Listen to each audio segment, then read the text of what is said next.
as I say,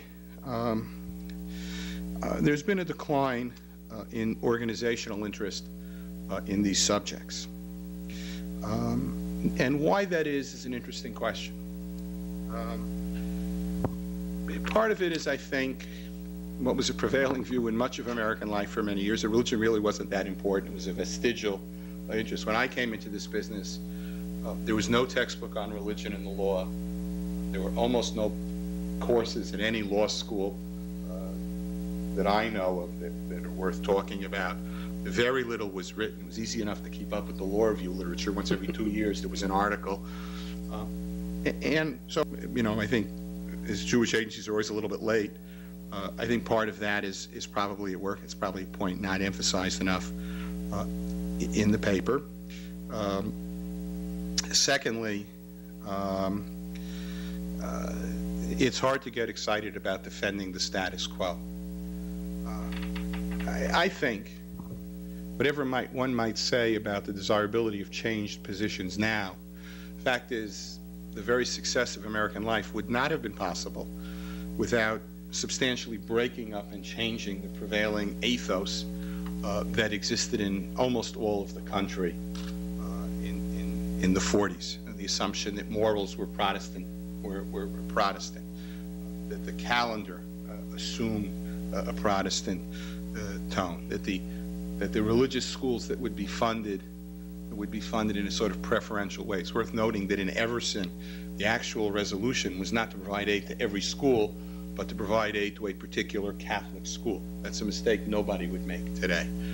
Even those justices who talk about allowing more government involvement with religion talk about Scalia, of all people, making up this glorious Judeo-Christian tradition going back to the American Constitution writing when Jews were not there at all, but okay.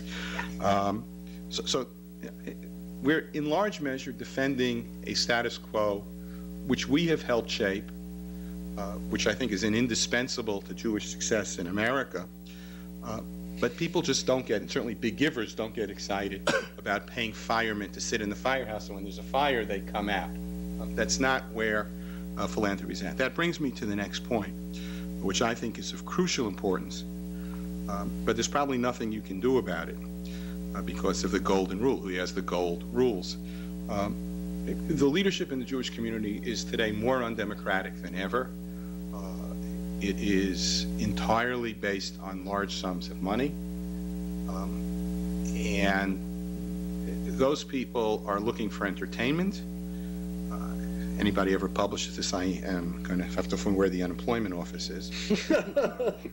We have become entertainers for the idle rich, I might add idle and ignorant rich, and their interests are in personal entertainment, which means personal contact with leadership. That's what people want to do. All these junkets that you read about produce relatively little except entertainment. And church-state litigation and debates necessarily require expertise. You can't send, although some of them don't know this, you can't send every ignoramus out and expect them to argue a case in the Supreme Court, although I bet the Supreme Court justices would tell you they see lots of them. And so there's nothing personal in it. It's you hire technocrats and they go and do this. This in this field and in many other fields in Jewish life simply is not attractive to our leadership, and therefore it is underfunded and the like. I would add just an observation that I make from sitting here. You had a very distinguished panel of lawyers, some of whom were, for me, role models myself, Nat in particular. But Erwin Cutler's been around since I came into the field and so on. Alan Dershowitz, of course. Nobody is younger than those three. Can we think of any lawyer who replicates one of those people who's the next generation, Alan or Nat or Erwin? And the answer is you can't. We haven't trained anybody. There's no interest. You look around the room, there's a lot more gray hair than one would like to see.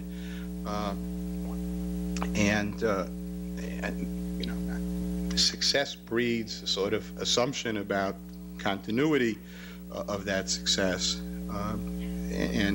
Part of that is the resources are not there. simply, I still, after 30 years, don't make what a first-year associate makes in a New York firm, and I didn't come out with the debt that today's law students come out. So it's very hard to get anybody with any merit to go into Jewish public life, especially when it's very clear that that's not where the leadership's interests lie. But I suspect that part of that is it's simply that students themselves, the younger lawyers, just don't see this as an area where there's a lot to be accomplished. The fireman model is in fact appropriate, and where that means to the future is unclear. There really is a fight about the future course of American religion now. That's clear. And the Jewish community is entirely unprepared to deal with it. They don't have the personnel, don't have the interest, don't have the attention. That ought to be a subject of great concern. There are people, we argue about whether we ought to fund the religious schools on an equal basis. That's not the worst problem we face. There is a substantial political cohort in Washington who really believes this is a Christian country, and we ought to legislate in that regard. They have said so in Hague verba in the congressional record. Whether it's on the floor of the House, I cannot tell you, but congressional record. I testified recently in a House committee at which one representative from Iowa said, I went to the Supreme Court arguing for a Christian American. He said, I went to watch a Supreme Court argument and wasn't a word about the Constitution. All they did was talk about cases. You can laugh at the ignorance, but he's got a vote, and nobody in this room does, and we're not prepared to deal with it, and that, I think, is a great problem. I think there will be a battle royal over free exercise. Free exercise has always been a stepchild of religious liberty, in large part because of the great secularism of the American Jewish community. Nature of what religion is it ethical? Is it religious? Is it prophetic? Prophetic in the sense that people pick and choose amongst the prophets. And remember how we started here. We started with equality. The great free exercise issues of the day are essentially equality issues. Should there be exemptions from gay rights laws for religious institutions? What about requiring Catholic hospitals to provide contraceptives, in clear violation of the Catholic Church's teaching, but which has equality implications for women? Where does Jewish security lie? Does Jewish security lie in a neutral public square, which is clearly the prevalent view amongst many Jews, or does it lie in strengthening particularism? Do we, which way do our interests lie in continuity, in avoiding the threats that come from other people forming intense groups, or do they come from allowing ourselves to isolate ourselves in at least some ways and form strong institutions? Those are important battles. They need to be discussed. Frankly, I despair